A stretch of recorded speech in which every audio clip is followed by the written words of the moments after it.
അങ്ങനെ ഒരു sector operate ചെയ്ത് കഴിഞ്ഞു. രണ്ടാമത്തെ ഡെഡ് ഫ്ലൈറ്റ് ആയിരുന്നു. അപ്പോൾ ഞങ്ങൾക്കും ഇങ്ങനെ എയർക്രാഫ്റ്റ് ചേഞ്ച് ഉണ്ട് കേട്ടോ. ചില കണക്റ്റിംഗ് പാസഞ്ചേഴ്സ് ഒക്കെ പോകില്ലേ, ഫസ്റ്റ് ഫ്ലൈറ്റിൽ നിന്ന് ഇറങ്ങി ഇന്റേണൽ ട്രാൻസ്ഫർ വഴി പിന്നെയും സെക്യൂരിറ്റി ഒക്കെ ക്ലിയർ ചെയ്ത് അടുത്ത ഫ്ലൈറ്റിലേക്ക്. അപ്പോൾ ഞങ്ങളും അങ്ങനെ ഫ്ലൈറ്റിലെത്തി. പാസഞ്ചേഴ്സ് വളരെ കുറവായിരുന്നു കേട്ടോ. എൻ്റെ സീറ്റിൽ ആരുമില്ല. ഞാൻ വിചാരിച്ചു വിശാലമായിട്ട് കിടന്നുറങ്ങി പോവാമെന്ന്.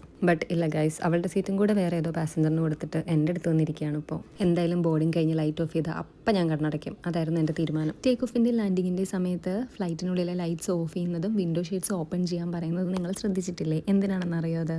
ഒരു വിമാനത്തിൻ്റെ ടേക്ക് ഓഫും ലാൻഡിങ്ങുമാണ് ഏറ്റവും കൂടുതൽ അപകട സാധ്യതയുള്ള സമയങ്ങൾ. വിൻഡോ ഷീറ്റ്സ് തുറന്നു വെക്കുന്നതുകൊണ്ട് പുറത്ത് എന്താണ് നടക്കുന്നതെന്നും ഇൻ കേസ് എൻജിൻ ഫയർ അല്ലെങ്കിൽ അതുപോലുള്ള എന്തെങ്കിലും എമർജൻസീസ് ഉണ്ടായാൽ അത് പെട്ടെന്ന് യാത്രക്കാർക്കും ക്രൂവിനും തിരിച്ചറിയാനായിട്ട് പറ്റും. അതുപോലെ തന്നെ ഒരു ഇവാക്വേഷൻ വേണമെങ്കിൽ പുറത്തെ കാര്യങ്ങൾ അനലൈസ് ചെയ്ത് കൃത്യമായിട്ടുള്ളൊരു ഇവാക്വേഷൻ പ്ലാൻ ചെയ്യാനും ക്രൂവിന് പറ്റും. ഇനി ലൈറ്റ്സ് ഓഫ് ചെയ്യുന്നത് പുറത്തെ നാച്ചുറൽ ലൈറ്റുമായിട്ട് നമ്മുടെ കണ്ണ് അഡാപ്റ്റ് ആവാൻ വേണ്ടിയിട്ടാണ്. ഇവാക്വേഷൻ ടൈമിൽ എമർജൻസി എക്സിറ്റിൻ്റെ ലൊക്കേഷൻ കണ്ടുപിടിക്കാനും പറ്റും. വിമാനത്തിലുള്ള എല്ലാവരുടെയും സുരക്ഷയ്ക്ക് വേണ്ടിയിട്ടുള്ള ഒരു സ്റ്റാൻഡർഡൈസ്ഡ് സേഫ്റ്റി പ്രോട്ടോക്കോളാണിത്. അപ്പോൾ അത്രേ ഉള്ളൂ. ബൈ.